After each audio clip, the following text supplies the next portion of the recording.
சுவிசேஷத்தின் சத்தியம் பாடம் 59 அவனை சிலுவையில் அறையும். Gospel Truth Lesson 59 Crucify Him.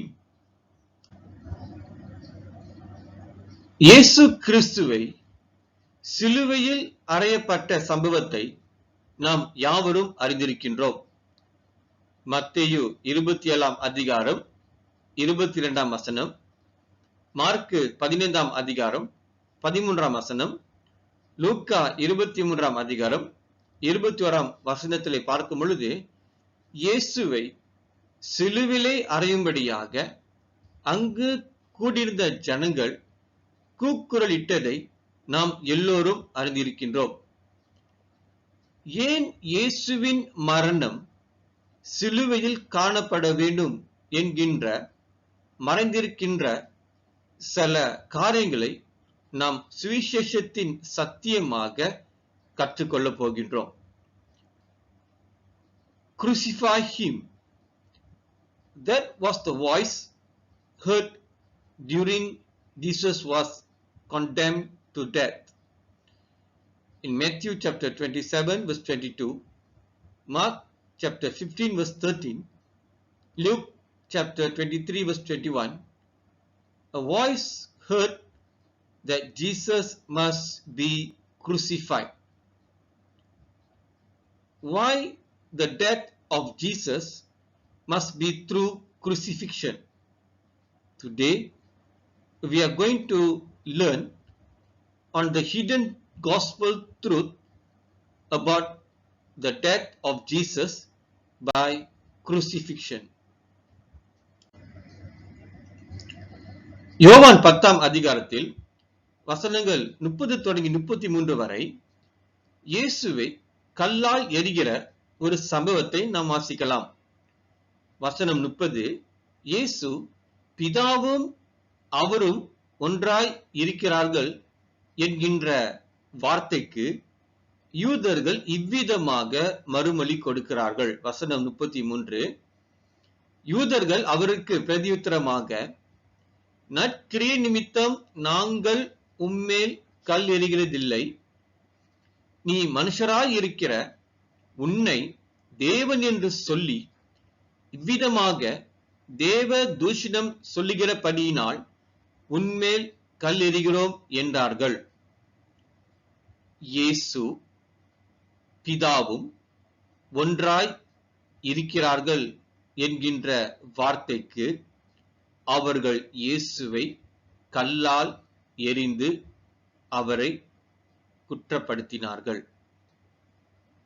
In John chapter 10 verse 30 to 33, when Jesus confessed or testified that he and his Father are one, the Jewish people responded in verse 33, for a good work we stone thee not, but for blasphemy, and because that thou, being a man, makest thyself God.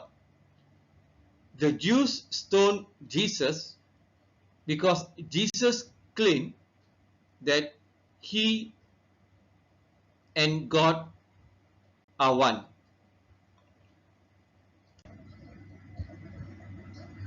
இயேசுவை கல்லால் எறிந்து குற்றப்படுத்தின காரணத்தை நாம் இப்பொழுது கண்டறிய போகின்றோம். யோவான் 19 அதிகாரம் 7 வசனத்திலே வாசிக்கும் பொழுது யூதர்கள் அவனுக்கு பிரதியுத்தரமாக, எங்களுக்கு ஒரு நியாயப்பிரமாணம் உண்டு, இவன் தன்னை தேவனுடைய குமாரன் என்று சொன்னபடியினால் அந்த நியாயப்பிரமாணத்தின் படியே இவன் சாக வேண்டும் என்றார்கள். யூதர்கள் இயேசுவை கல்லால் எறிந்த காரணம் என்னவென்றால் அவர்களுடைய நியாயப்பிரமாணத்தில் அவ்விதமாக எழுதப்பட்டிருக்கிறது. லேவியராகமம் 24 அதிகாரம் 16 வசனத்திலே மோசேயின் பிரமாணத்திலே காணப்படுகின்ற கட்டளைகளை நாம் வாசிக்க போகின்றோம். வசனம் 16, கர்த்தருடைய நாமத்தை நிந்திக்கிறவன் கொலை செய்யப்பட வேண்டும், சபையார் எல்லாரும் அவனை கல்லெறிய வேண்டும். பரதேசியானாலும் சுதேசியானாலும் கர்த்தரின் நாமத்தை தூஷிக்கிறவன் கொலை செய்யப்பட வேண்டும்.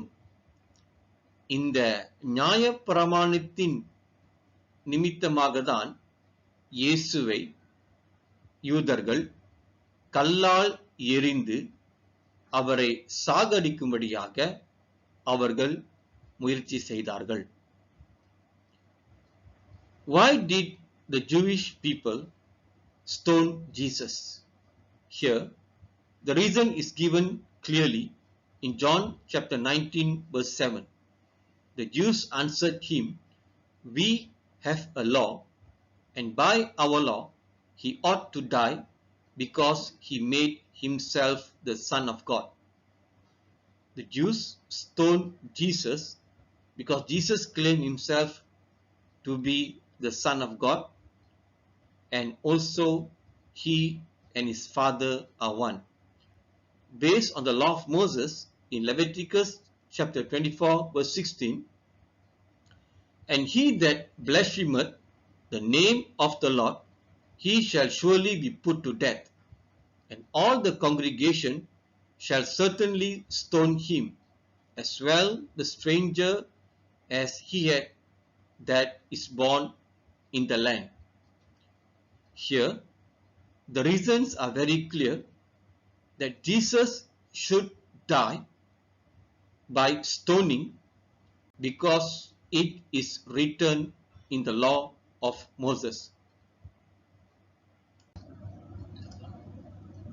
அப்போஸ்தலர் 7ஆம் அதிகாரத்தை வாசிக்கும் பொழுதும் கூட ஸ்தேவான் கல்லால் எறியப்பட்டு அவன் மரித்து போன சம்பவத்தை நாம் எல்லோரும் அறிந்திருக்கின்றோம்.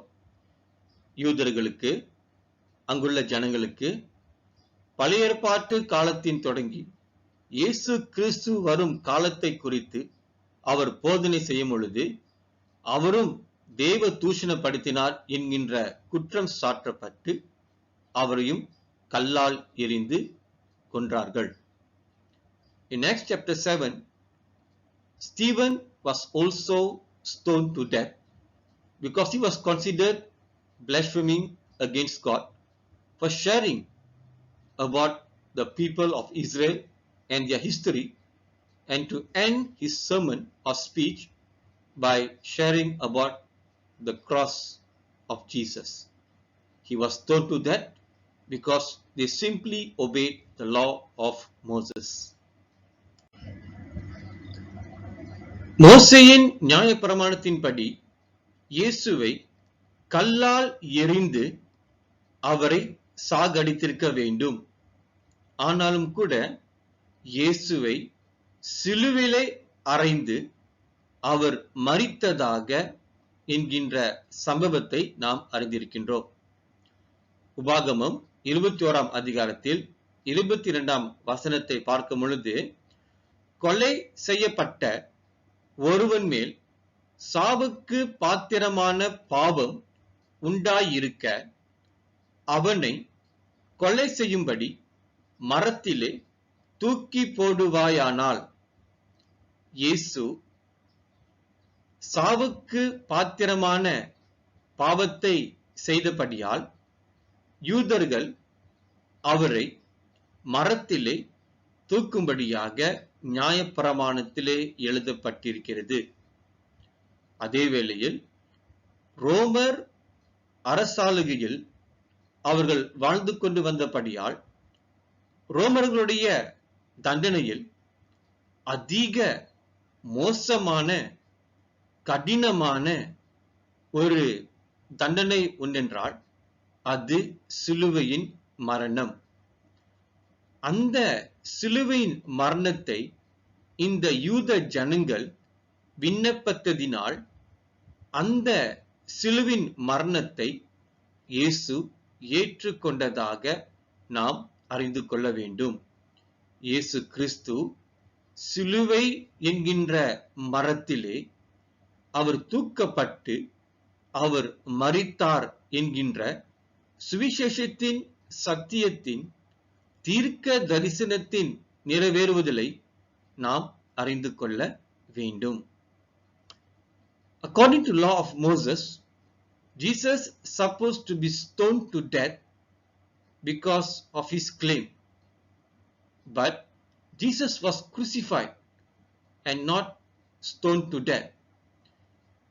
In law of Moses, Deuteronomy chapter 21 verse 22, and if a man have committed sin worthy of death, and he be to be put to death, and thou hang him on a tree. Jesus is worthy to die, and according to law of Moses, he was supposed to be hanged on a tree.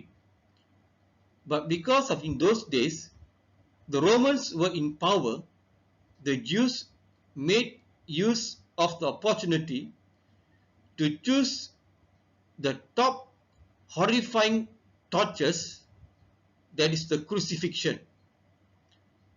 Jesus was crucified on a tree. This shows that the prophecy about Jesus' crucifixion on a tree is fulfilled through this punishment by the tortures used in ancient Rome.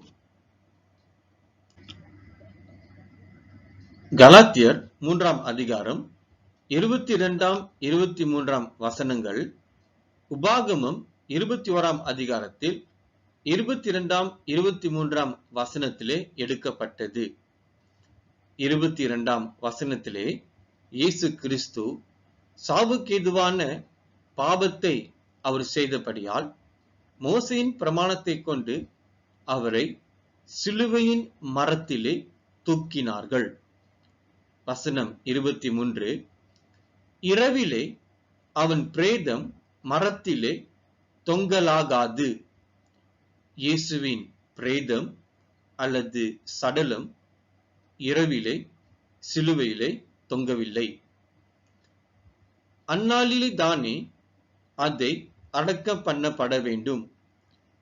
இயேசுவின் சடலம் அல்லது பிரேதம் அதே நாளிலே அடக்கம் பண்ணப்பட்டது. தூக்கி போடப்பட்டவன் தேவனால் சபிக்கப்பட்டவன்.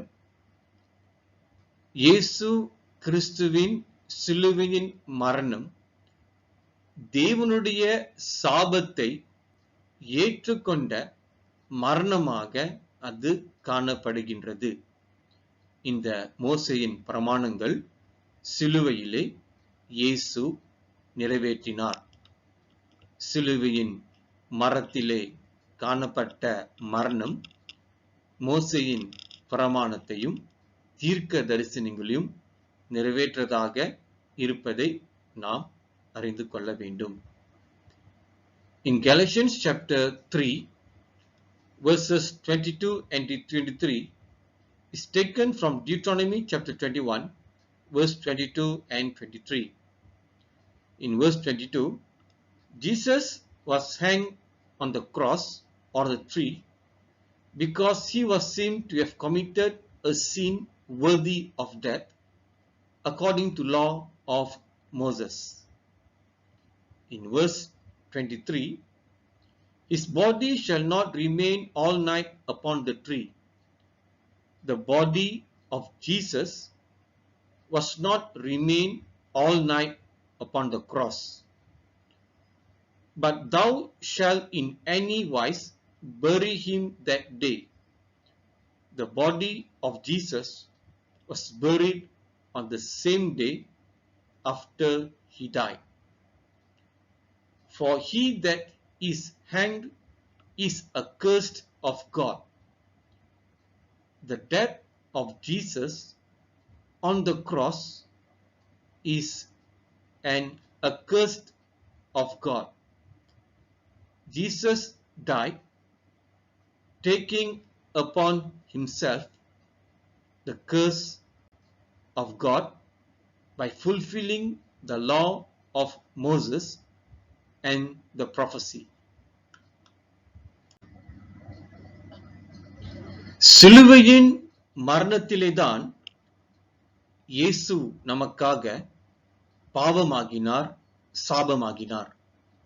2 கொரிந்தியர் 5ஆம் அதிகாரம் 21ஆம் வசனத்திலே பாவம் அறியாத அவரை நமக்காக பாவமாக்கினார். கலாத்தியர் 3ஆம் அதிகாரம் 13ஆம் வசனத்திலே கிறிஸ்து நமக்காக சாபமாகி நியாயப்பிரமாணத்தின் சாபத்திற்கு நம்மை நீங்களாக்கி மீட்டுக் கொண்டார். சிலுவையின் மரணத்தின் மூலியமாக இயேசு நம்மை பாவத்தில் இருந்து சாபத்தில் இருந்து மீட்டுக் கொண்ட சுவிசேஷத்தின் சத்தியத்தை நாம் அறிந்து கொள்ள வேண்டும். இதுவே சிலுவையின் மரணத்தின் முக்கிய வெளிப்பாடாக இருப்பதை நாம் கற்றுக்கொள்ள வேண்டும். Jesus was made sin and curse on the cross. In 2 Corinthians chapter 5 verse 21, God made Jesus to be a sin for us. In Galatians chapter 3 verse 13, God made Jesus a curse for us, for it is written, cursed is everyone that hangeth on a tree. On the cross, Jesus became our sin and our curse, and today we are redeemed from the sin and from the curse of the law because of the death of Jesus on the cross. சிலுவையில் அறையப்பட்டதினால் இயேசு கொலை செய்யப்படவில்லை. யோவான் 10ஆம் அதிகாரம் வசனம் 18 பார்க்கும் பொழுது ஒருவனும் இயேசுவின் ஜீவனை எடுத்துக்கொள்ள முடியாது. இயேசுவே அந்த ஜீவனை சிலுவையிலே நமக்காக ஒப்பு கொடுத்திருக்கிறார். ஏசாயா 53ஆம் அதிகாரம் 4ஆம் வசனத்தை வாசிக்கும் பொழுது நம்முடைய மீறுதல்கள் நிமித்தம் அவர் காயப்பட்டு நம்முடைய அக்கிரமங்கள் நிமித்தம் அவர் நொறுக்கப்பட்டார். நம்முடைய பாவத்தினால் அந்த பாவத்தின் விளைவான சாபத்தினால் இயேசு சிலுவையிலே கொலை செய்யப்பட்டார் என்கின்ற சத்தியத்தை நாம் எண்ணிக்கொள்ள வேண்டும். இது நிமித்தம் தேவன் நம்மேல் வைத்த அன்பை இயேசுவின் சிலுவையின் மரணத்தின் மூலியமாக நமக்கு வெளிப்படுத்துகிறார். இதுவே சுவிசேஷத்தின் சத்தியம்.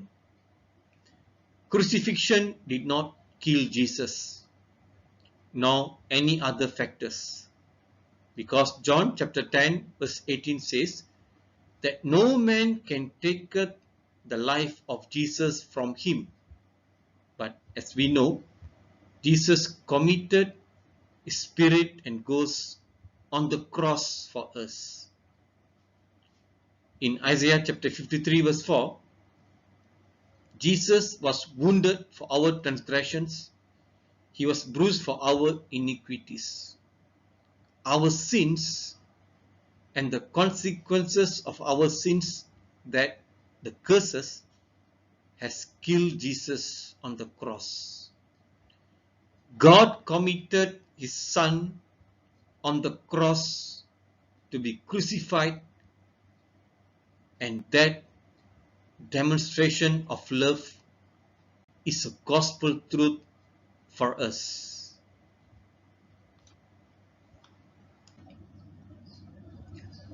Thank you for watching. Please like, subscribe and share. Thank you.